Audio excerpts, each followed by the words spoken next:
الطاهرين ثم سلامه ورضوانه على الشيخين الوزيرين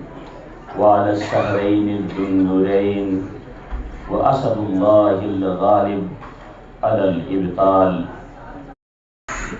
اس کانفرنس کا جو عنوان یا ٹائٹل جس کے لیے ہم نے الفاظ چننے کی کوشش کی،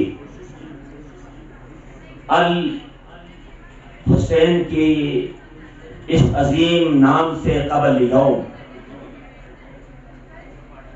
اور قرآن حکیم فرقان مجید نے جو بھی دن ہمارے پاس طلوع ہوتا ہے اس دن کی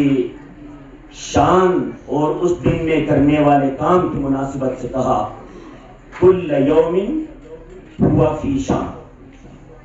ہر دن کا اپنا ایک کام ہوتا ہے، سادہ اردو میں اس کا معنی یہی ہے۔ پھر الحسین، یہ کائنات کا حسین ترین نام ہے جو اللہ رب العزت نے آسمان میں حجاب میں رکھا تھا۔ جب نبی رحمت صلی اللہ تعالی علیہ وآلہ وسلم کے ہاں یہ بیٹا پیدا ہوا تو یہ نام ان کے لیے مقرر کیا گیا جو عربی کے الحسنہ سے مشتق ہے، جس کا معنی ہے الشہادہ لأنہا حسنۃ العواقب، کہ حسنہ خوبصورتی کو کہتے ہیں اور شہادت سے بڑھ کر دنیا میں کوئی خوبصورت انجام نہیں ہو۔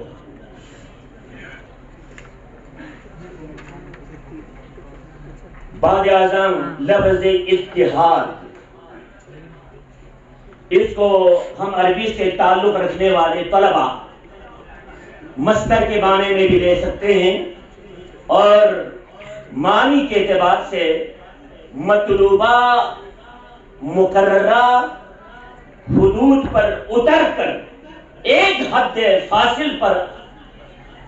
ایک حد اوسط پر جو فاصل ہیں ان کو فاصلوں کو ختم کر کے کسی ایک معین حد پر اترنے کا نام یہ اتحاد ہے۔ اور یہ لفظ اتحاد کا ماخذ جناب توحیدی صاحب اجازت عطا فرمائیں تو میں عرض کر دوں گا یہ التوحید سے ماخوذ ہے یا الاتحاد سے توحید ماخوذ ہے۔ پھر آگے بڑھیے، بین المسلمین،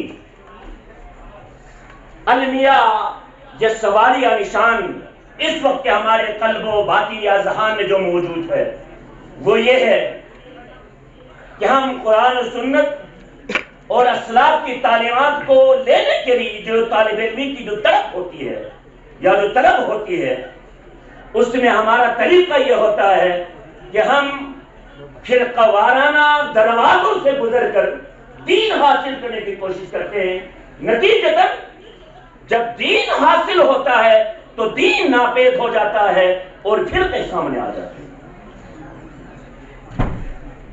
آج کے دور کی جو سب سے بڑی ضرورت ہے وہ یہ ہے کہ ہمیں دین کو بطور دین سیکھنا ہے، اور دین نے جو ہمیں نام دیا ہے وہی دینداری کا حق ہے کہ ہم اپنے آپ کو مسلمان کہلائیں۔ اور یہ لفظ مسلمان ایسا لفظ ہے جو مخلوق میں سے کسی نے ہمیں نہیں دیا، یہ خالق کا دیا ہوا نام ہے۔ قرآن فرماتا ہے ہوا سماکم المسلمین، اللہ نے تمہیں مسلمان قرار دیا، اللہ نے تمہیں یہ نام دیا۔ برادران عزیز، اب بین المسلمین جو ہمارے حدود ہیں، جو ہمارے تقاضے ہیں، جو ہمارے اصول ہیں، جن کو ہم افکار سے، عقائد سے، اعمال سے، عبادات سے تعبیر کرتے ہیں، ان تمام کے لیے قرآن و سنت کا ایک خوبصورت طریقہ ہے۔ وہ طریقہ ہے طریقہ وسط، یہ طریقہ وسط۔ اور قرآن حکیم فرقان مجید نے اس آیت مبارکہ میں وَكَذَلِكَ جَعَلْنَاكُمْ أُمَّةً وَسَطًا، اور اے مسلمانوں، اسی طرح ہم نے تمہیں اعتدال والی بہتر امت بنایا، بہتر امت بنایا، اعتدال والی بہتر امت۔ جب یہ بہتری ہمارے اندر ایک وصف کے طور پر ہے تو فرمایا لِتَكُونُوا شُهَدَاءَ عَلَى النَّاسِ، یہ امت وسط پر قائم رہنا یہ اتنا اہم کام ہے کہ ہمارا دین دین وسط ہے، اور ہماری امت جس امت پر ہم اس وقت کاربن ہے وہ امت وسط ہے۔ اور آقا دو جہاں صلی اللہ تعالیٰ علیہ وآلہ وسلم کے بارے میں فرمایا وَيَكُونَ الرَّسُولُ عَلَيْكُمْ شَهِيدًا، اور ہمارے یہ برگزیدہ رسول صلی اللہ علیہ وآلہ وسلم بھی تم پر گواہ، یعنی کہ اللہ اپنے محبوب صلی اللہ علیہ وسلم کو بھی اس امت وسط کے حوالے سے ہم پر گواہ بنا رہے ہیں۔ تو یہ انسانوں کا گواہ بننا اور رسول کا گواہ بننا، اس امر کو اور اس ضرورت کو احساس دلاتے ہوئے ہماری توجہ مبذول کرا رہا ہے کہ یہ لفظ وسط اور امت وسط کیا ہے۔ سمجھنا اس بات کی ہے کہ عربی میں اوسط یا وسطن، قرآن حکیم میں لفظ وسطن آیا اس آیت مبارکہ میں، اس کا جو مفسرین نے معنی کیا ہے وہ ہے عدلاً و اختیاراً، یعنی کہ وسط کا معنی معتدل ہونا اور بہتر اور اچھا ہونا، وسط کا معنی یہ۔ عربی میں مقولہ چلتا تھا، جب اہل زبان بولتے کسی بھی درمیانی جگہ کو میانہ رو ہو کر کسی کام کو کرنا ہو تو اہل عرب کہتے انزل وسط الوادی، کسی بھی وادی میں اترنا ہے تو اس وادی میں اس جگہ کا انتخاب کریں جس جگہ کو بہتر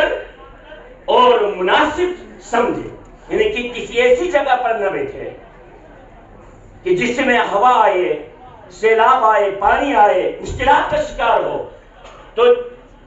یہاں پر قرآن ہمیں یہ دعوت دے رہا ہے کہ جب معاملات،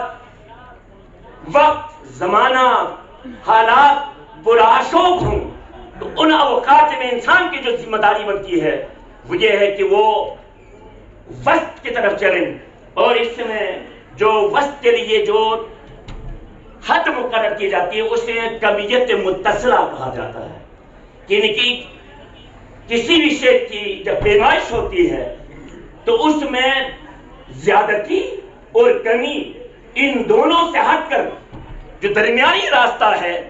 اس کمیت متصلہ پر اترنے کا نام وسط ہے۔ عربی میں یہ وسط اور وسط دونوں اعراب کے ساتھ پڑھا گیا ہے۔ آقا دو جہاں صلی اللہ تعالیٰ علیہ وآلہ وسلم کے بارے میں اہل عرب کہا کرتا تھا کہ وَهُوَ أَوْسَطُ قُرَيْشٍ نَسَبًا، کہ حضور پاک صلی اللہ علیہ وآلہ وسلم نسب کے اعتبار سے قریش کے سب سے قابل اعتبار شخصیت ہے، یعنی کہ سب سے بہترین کے لیے جو لفظ استعمال کیا ہے وہ لفظ وسط استعمال کیا ہے۔ اور سورۃ القلم میں اللہ رب العزت نے قال اوسطہم، یہاں پر کچھ بھائیوں کے مکالمات کا تذکرہ ہو رہا تھا تو ان میں سے جو درمیانی بھائی تھا اس کے لیے اوسط قرار دیا گیا ہے۔ اور خیر الاشیاء، کسی بھی شے کے اندر، کسی بھی معاملے میں، کسی بھی مسئلے میں، کسی بھی پیچیدگی میں جب پیچیدگیاں نظر آئیں تو فرمایا کہ اس وقت اوسط الاشیاء کا انتخاب اور اختیار کرنا یہ سب سے بہتر ہے۔ تو اس آیت کے ذیل میں یہ جو لفظ ہے وسط کو اگر ہم متوسطہ کے طور پر یاد کریں تو عرب کے لغات اور زبان و بیان میں جو ماہرین تھے، کلبی رحمت اللہ تعالیٰ علیہ فرماتے ہیں کہ یعنی المتوسطۃ اہل دین وسط بین الغلو والتفصیل لانہما مذمومان فی الدین۔ فرمایا کہ اگر اہل دین کو امت وسط بننا ہے، دینداروں کو، تو وہ یہ ہے کہ غلو یعنی انتہا پسندی، آج کے دور میں غلو کا جو معنی کیا ہے وہ انتہا پسندی ہے، اور تقصیر کوتاہی، دونوں سے پاک رہنے کا اسلام درس دیتا ہے۔ اور فرمایا لأنہما مذمومان فی الدین، یہ غلو اور تقصیر دونوں دین کے اندر مذموم اشیاء ہیں، مذموم شیء کا نام ہے۔ اس وقت جو ہمارے معاشرے کو یا پاکستان کو جو مسئلہ لاحق ہے وہ ہے ایک فکر پنپ رہی ہے، وہ فکر تکفیری طرز فکر ہے کہ مسلم امہ میں مسلمانوں کے کلمے پڑھنے والوں پر کفر کا کلمہ کسا جاتا ہے، جس کی بنا پر پاکستان جو لا الہ الا اللہ کہ اس کلمے کے مطلب کے طور پر وجود میں آیا تھا، کئی بار فرقہ وارانہ کشیدگی کا شکار رہا، اور اس تکفیری طرز فکر سے پہلے جو سبب بنتا ہے وہ فکر تکفیر ہے یا فکر تقریب ہے، غلو کا خیال ہے۔ اگر امت تفسیری طرز فکر کو چھوڑ دے تو مسلمانوں کے اندر سے تکفیری طرز فکر کا ختم ہو جائے گا، اور جب تک تعلیمی تعلمی آموزش کے تھرو ذریعے سے ان چیزوں پر ذہنی برین اسٹارمنگ نہ کرا سے معاہدات سے یا ضرورت کے نام پر نظر ضرورت کے تحت نوجوان نسلوں کے ذہنوں کو جو ہے ہم مسلمانی، ایمانی اور پاکستانی نہیں بنا سکتے۔ اب عزیزان محترم، یہ جو باتیں کہی جا رہی ہیں، ان باتوں کا تعلق آدم الاولیاء اسد اللہ الغالب امیر المومنین علی بن ابی طالب علیہ السلام نے نہج البلاغہ، کتاب کا نام ہی ہماری تربیت کے لیے اتنے بلیغ ہیں کہ کتاب کا نام ہی بلاغت کے اگر نہج پر کسی نے پہنچنا ہے، یعنی کسی کو دین کا ابلاغ لینا ہے تو نہج البلاغہ کے اس نہج پر چلنا ہوگا۔ آپ نے فرمایا کہ سیہلک فیہ صنفان، یہ جو تقصیر اور غلو کا جو عنوان ہے یہاں سے تاریخ اسلام میں یہ زیادہ نمایاں ہوا ہے، زیادہ نمایاں ہوا ہے۔ تو ایک فارمولا اصول دیا آپ نے کہ سیہلک فیہ صنفان، میرے بارے میں دو قسم کے لوگ ہلاک ہوں گے۔ فرمایا ایک وہ محب مفرط